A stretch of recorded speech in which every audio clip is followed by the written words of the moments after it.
Hey everyone, and welcome back to another video. And in this video, I'm going to show you how to pay your bill using the InKind app. Now, this video is going to be particularly useful for individuals.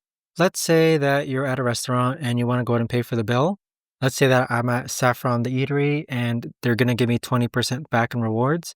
How do you actually go ahead and pay the bill? Well, it's fairly easy, guys. Once you log on to the InKind app, there's going to be this big pay button on the middle of the app. If you click on that, this is where you're going to select where you're paying. So again, if we take to the Saffron Eatery, we'll click on the Saffron Eatery.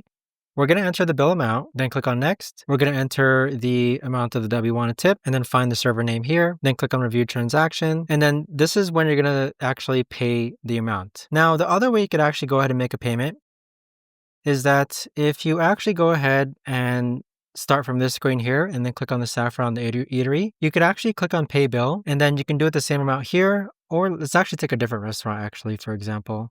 So for example, if we're eating at Anima and we click on pay bill, sometimes it's actually just going to ask for the check number. So at the top of your receipt or at the top of your bill, there should be a check number. You can type that into here and pay through here as well.